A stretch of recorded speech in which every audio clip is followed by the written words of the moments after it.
వనస్థలిపురంలో RS Brothers mega shopping mall Akkineni Naga Chaitanya మరియు శోభితా గార్లచే September 26న ఘన ప్రారంభం.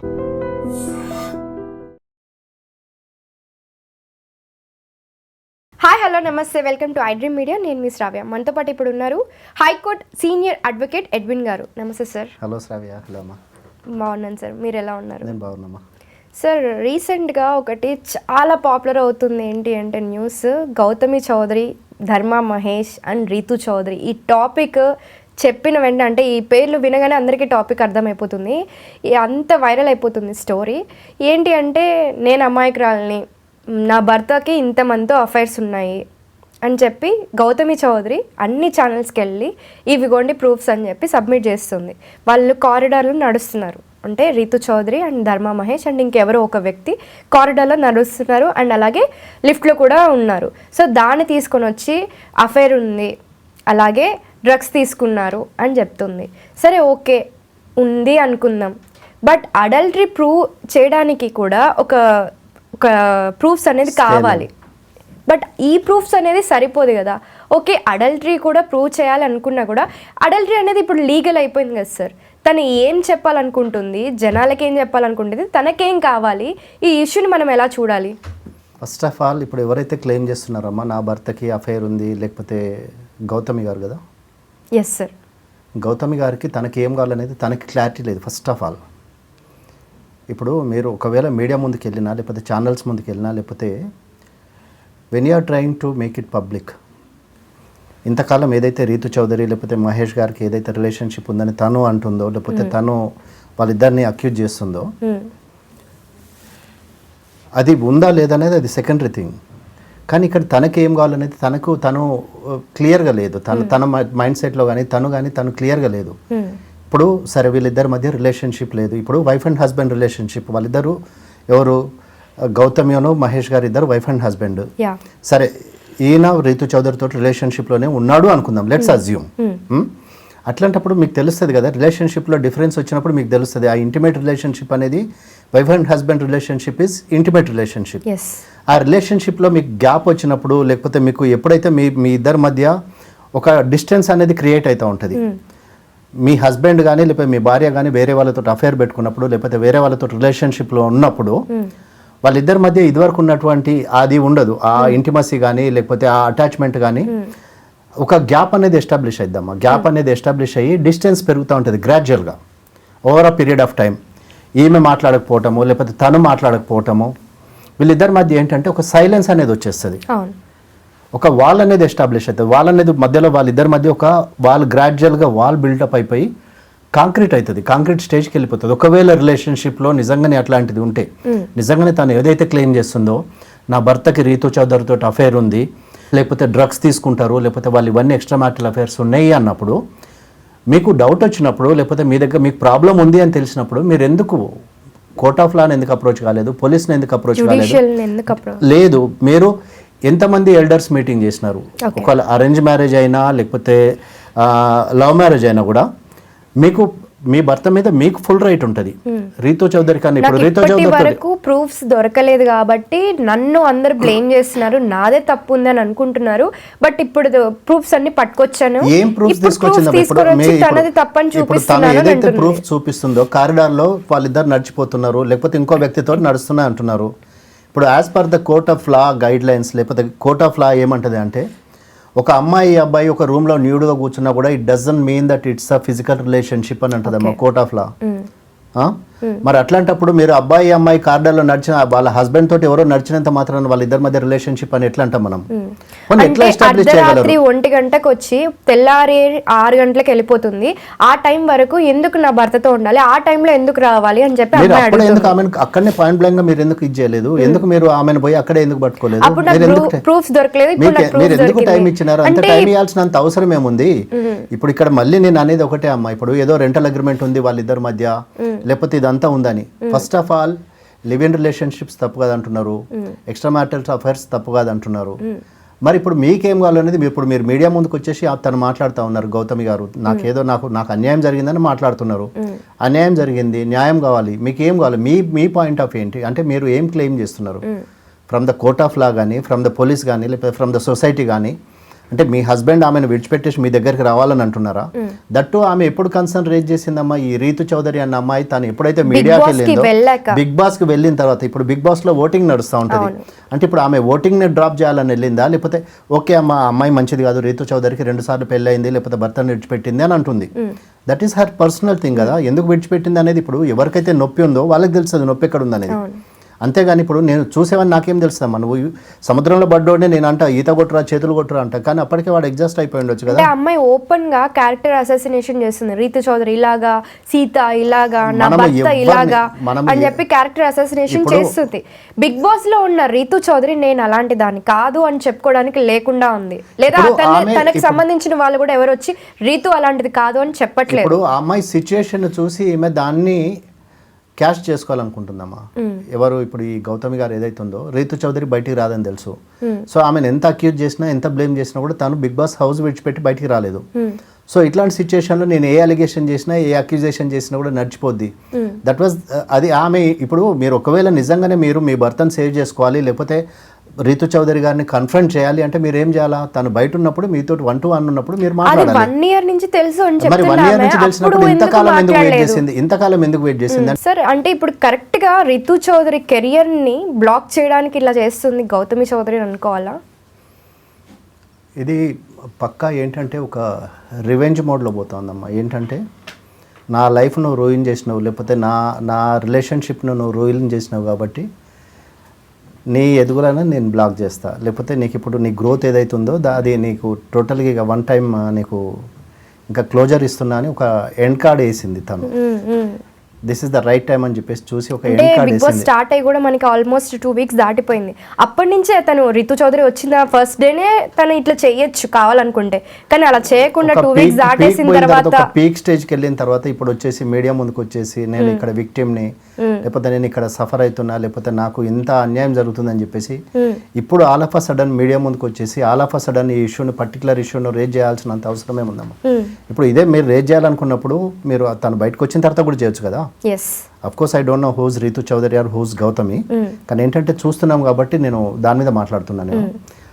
అది ఇప్పుడు వాళ్ళిద్దరి మధ్య రిలేషన్షిప్ ఎంత స్ట్రెయిన్ అయింది. గౌతమి చౌదరి ఇంకో విషయం ఏమంటుందంటే, నాకు లైఫ్ థ్రెటనింగ్ కూడా ఉంది అండ్ రౌడీస్ కాల్ చేస్తున్నారు, నన్ను బెదిరిస్తున్నారు అని కూడా చెప్తుంది. ఇప్పుడు శ్రావ్య ఒకటమ్మా, ఇప్పుడు లైఫ్ థ్రెటనింగ్ ఉందా లేదా అనేది అది మీరు నేను మన ఇద్దరం డిసైడ్ చేసేది కాదు, లేకపోతే మనము దాని గురించి మనము ఏమి యాక్షన్ తీసుకునే వాళ్ళం కాదు. నిజంగానే మీకు లైఫ్ థ్రెట్ ఉంది, ప్రాబ్లం ఉంది, థ్రెటనింగ్ కాల్స్ ఉన్నాయి, రౌడీ షీటర్స్ కాల్ చేస్తున్నారు అంటున్నారు కదా, మీరు మీ నియరెస్ట్ పోలీస్ స్టేషన్కి వెళ్ళి కంప్లైంట్ చేయండి. వాళ్ళు ఏం చేస్తారంటే అప్పుడు మేజిస్ట్రేట్ పర్మిషన్ తీసుకొని మీకు ఏ కాల్స్ నుంచి, నంబర్స్ నుంచి, ఏ నంబర్స్ అయితే మీరు మెన్షన్ చేశారో ఆ numbers whether it's true or false, genuine or fake అనేది అక్కడ కాల్ డేటా రికార్డింగ్లో వచ్చేస్తుంది కదా. మొత్తం మీ కాల్ డేటా మొత్తం వస్తుంది. ఇంతకుముందులాగా ఇప్పుడు పోలీస్ వాళ్ళు వాళ్ళంతా వాళ్ళు ఇనిషియేటివ్ తీసుకొని చేసేది లేదు. చేంజ్ ల్యాబ్ తోటి ఇప్పుడు కొత్తగా వచ్చిన న్యాయాలతోటి ఇప్పుడు ఏవైతే చేంజ్ అయిన లాస్ దానికి మేజిస్ట్రేట్ పర్మిషన్ కావాలి. మీరు కాల్ డేటా తీయాలి, ఎవరిదైనా కూడా కాల్ డేటా తీయాలంటే మేజిస్ట్రేట్ గారు పర్మిషన్ ఇవ్వాలి. మేజిస్ట్రేట్ గారు పర్మిషన్ తోటి వాళ్ళు పోలీస్ వాళ్ళు మీరు కాల్ డేటా తీస్తారు. ఇప్పుడు మీరు వేరే ఇప్పుడు యాంటీ సోషల్ ఎలిమెంట్స్ని కానీ లేకపోతే వేరే వాళ్ళని అప్రోచ్ అయ్యి మీరు ఏం చేయలేరు కదా. ఎవరైతే గౌతమ్ గారు ఇప్పుడు అలిగేషన్ చేస్తున్నారో నాకు లైఫ్ థ్రెటనింగ్ ఉంది, లేకపోతే నన్ను థ్రెటన్ చేస్తున్నారు, లేకపోతే నన్ను వార్న్ చేస్తున్నారు అని అంటున్నారు, ఇమీడియట్గా నియరెస్ట్ పోలీస్ స్టేషన్కి వెళ్ళి కంప్లైంట్ చేయండి. నాకు ఇట్లా ఫలానోళ్ళు నన్ను థ్రెటన్ చేస్తున్నారు, లేకపోతే ఫలానోళ్ళతో నాకు ప్రాణభయం ఉందని. ఇప్పుడు మీరు రేపు నిజంగానే ఒకవేళ ప్రాణభయం అంటూ జరిగితే ఎవరి లైఫ్ లాస్ అమ్మా. ఇప్పుడు తను ఏదైతే ఫైట్ చేస్తుందో, ఏదైతే క్లెయిమ్ చేస్తుందో దాన్ని లీగల్గా ఫైట్ చేసుకోవాలా. Through the help of police or through police she has to fight it out. అంతేగాని నాకు ఇట్లా వస్తున్నాయని చెప్పేసి అలిగేషన్ చేసినంత మాత్రాన్ని ఇప్పుడు అదేం నిజం కాదు కదమ్మా. మీరు అది ఓన్లీ అలిగేషన్ అంటారు, లేకపోతే అక్యూజేషన్ అంటారు. కానీ అన్లెస్ అంటే ఇప్పుడు ఎవరైనా తప్పు చేసిన వాడిని నిందితుడే అంటారు, కానీ వాడిని ఇది అని అన్నారు కదా. చేసిన కన్విక్షన్ పడే వరకు కూడా విక్టిమ్ అని అంటారు, కానీ లేకపోతే ఒక బాధితుడని అంటారు, కానీ లేకపోతే నేరారోపణ చేయబడ్డాడు చేసినట్టు కాదు కదా. అది కోర్ట్ ఆఫ్ లాలో ప్రూవ్ కావాలి. అప్పటి వరకు వాళ్ళని ఇప్పుడు మీరు అంతా అక్యూజ్ చేయాల్సినంత అవసరం లేదు. నిజంగానే మీకు ప్రాబ్లం ఉంది, ప్రాబ్లం ఉంటే ఏం చేస్తాం, కడుపులో నొప్పి ఉంటే ఏం చేస్తాం, డాక్టర్ దగ్గరికి వెళ్తాము. నిజంగానే you have a legal fight or legal issue ఉంది, లేకపోతే లైఫ్ థ్రెట్ ఉంది, you have to approach the concern forums. అంతేగాని మీడియా ముందుకు పోయి ఇట్లా చేసినా అట్లా చేసినంత మాత్రాన రేపు మీరు కలిసి ఉండే ఈ రిలేషన్షిప్ కూడా కంటిన్యూ అవుతుందని గ్యారెంటీ లేదు కదా. సార్ ఇంకొకటి ఏంటి అంటే ఇలాంటివి ఎక్కువైపోతున్నాయి. అంటే భార్య వచ్చి భర్తతో వేరే అఫైర్స్ ఏమైనా ఉంటే అవి తీసుకొని వచ్చి మొత్తం ప్రజలందరూ ముందరికి చూపించి నా భర్త మంచోడు కాదు మోసగాడు అని చెప్పి చూపించడము, తర్వాత కొద్ది రోజులకి వాళ్ళు ఆ పాపులారిటీని గెయిన్ చేసుకొని వాళ్ళు ఇంకా సెలబ్రిటీ అయిపోవడము. అంటే ఇప్పుడు గౌతమి చౌదరిని నేనేమి బ్లేమ్ చేయట్లేదు, తను ఏం ఫేస్ చేస్తుందో తన పెయిన్ తనది, తన గురించి మాట్లాడట్లేదు. బట్ ఇలాంటి సిచ్యువేషన్స్ ఎక్కువైపోతున్నాయి, వాళ్ళు దాన్ని క్యాష్ చేసుకొని ఇంకొక సెలబ్రిటీ లాగా అయిపోతున్నారు. ఒక 2 రీల్స్ ఏమో దీనికి సంబంధించిన రీల్స్ పెడతారు, తర్వాత ఇంకొక 2 రీల్స్ ఏమో వాళ్ళు ఓన్గా డెవలప్ అవ్వడానికి వాళ్ళు చేస్తున్నారు. అంటే మేము డెవలప్ అవ్వకూడదా, మాకు పర్సనల్ లైఫ్ లేదా అని మాట్లాడుతున్నారు. దీన్ని ఎలా చూడాలి అంటారు? ఇప్పుడు అంతా నేమ్ అండ్ ఫేమ్ గేమ్ అమ్మా ఇదంతా. At the end of the day ఏంటంటే ఇప్పుడు మీరు ఏదైతే పర్పస్ కోసం మొదలు పెట్టారో, నా రిలేషన్షిప్ స్ట్రెయిన్ అయింది, నా రిలేషన్షిప్ నా హస్బెండ్ తోటి ఇది వచ్చింది, ఏది మన డిస్టర్బెన్స్ వచ్చింది అని చెప్పేసి మీరు ఏదైతే క్లెయిమ్ చేస్తున్నారో, రేపు ఆ రిలేషన్షిప్ అయితే ఉండదు కదా.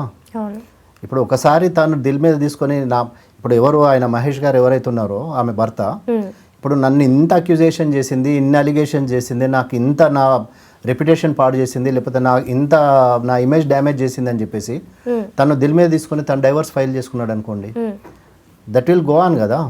ఇంకా రిలేషన్షిప్ అయితే మీకు కంటిన్యూ కాదు కదా. నిజంగా ఇప్పుడు నేను ఫ్రమ్ ద బిగినింగ్ అదే మాట అన్నాను, ఏమన్నాను, తనకు క్లారిటీ లేదు ఎవరైతే క్లెయిమ్ చేస్తున్నారో, లేకపోతే నా భర్త ఇట్లా చేస్తున్నాడు అట్లా చేస్తున్నాడని. ఇది ఏదైనా ఉంటే 4 walls మధ్యలో మాట్లాడుకోవాలి, లేకపోతే ఫ్యామిలీలో మాట్లాడుకోవాలి. ఇప్పుడు మీరన్న మాట నిజమవుతుంది. ఇక్కడ ఏంటంటే మీడియా ముందుకు వచ్చేసి, ఛానల్స్ ముందుకు వచ్చేసి ఇప్పుడు మీరు ఇవన్నీ మాట్లాడితే ఏంటంటే అన్నెసరీ అటెన్షన్ డ్రా చేస్తున్నారు అనిపిస్తుంది, లేకపోతే సింపతి సీకింగ్ అనిపిస్తుంది. ఇప్పుడు మీ సింపతి ఎంతకాలం ఉంటుందమ్మా? మీ రిలేషన్షిప్ అయితే పోతుంది కదా భర్తతో. నిజంగా తను అది చేయలేదు అనుకోండి, తన మనసు అయితే విరిగిపోద్ది కదా. ఇంకోసారి అంటే తనతోటి మాట్లాడటానికి కూడా నేను ఒక విక్టిమ్ అని ప్రజలకు తెలియడానికి చేస్తున్నాను. విక్టిమ్ కరెక్టే, కానీ this is not the way కదా. ఇప్పుడు మీడియా ముందుకు వస్తే మీడియా ఏం చేస్తాం? మీడియా ఏమీ లీగల్ సిస్టమ్ కాదు కదా. మీడియా ఎంతసేపు వాళ్ళ పాపులారిటీ కోసం మీడియా దాన్ని ప్రమోట్ చేస్తుంది, లేకపోతే దాన్ని రిపీటెడ్ గా టెలికాస్ట్ చేస్తూ ఉంటది. బట్ అంటే మీడియాకు ఒక ఫుడ్ అయిపోతుంది. మీడియా టీఆర్పీ పెంచుకోవడానికి మీడియాకు పనికి వస్తుంది కావచ్చు అది, కానీ at the end of the day ఎవరు హూస్ ద లూజర్ ఇక్కడ? మీరే. ఇప్పుడు మీరు ఇంత అక్యూజ్ చేసేసి ఇంత అలిగేషన్ చేసిన తర్వాత రేపు ప్రూవ్ కాలేదనుకోండి, అప్పుడు ఏంటి పరిస్థితి? ఇప్పుడు ఒకటి అలిగేషన్ చేయొచ్చు, కానీ రేపు నిజంగా కోర్ట్ ఆఫ్ లాలో ఓడిపోయి అది ప్రూవ్ కాలేదనుకోండి, మరి ఆయన కూడా డిఫమేషన్ ఇస్తాడు, మరి ఆ థ్రెట్ కూడా ఉంది, మరి అది కూడా ఆలోచించాలి మీరు. మీరు ఎప్పుడైతే మీరు అలిగేషన్ చేస్తున్నారో మీకు అది మీరు ప్రూవ్ చేయలేకపోతే, అది కోర్ట్ ఆఫ్ లాలో నిలబడకపోతే, నిజంగా కేసు వీగిపోతే, కేసు కొట్టుడు పోతే, మరి ఒకవేళ ఆయన దిల్ మీద తీసుకొని డిఫమేషన్ సూట్ ఫైల్ చేస్తే అది ఎట్లుంటుంది? మరి అది కూడా లా పరంగా మనం దీన్ని ఎలా చూడాలంటారు? అంటే అడల్టరీ ఒకవైపు లీగల్ అయిపోయింది, అడల్టరీని ఎస్టాబ్లిష్ చేయలేరమ్మా. వాళ్ళిద్దరు కలిసి చేతులు పట్టుకొని తిరిగినంత మాత్రం అడల్టరీ కాదు, అడల్టరీ అనరు.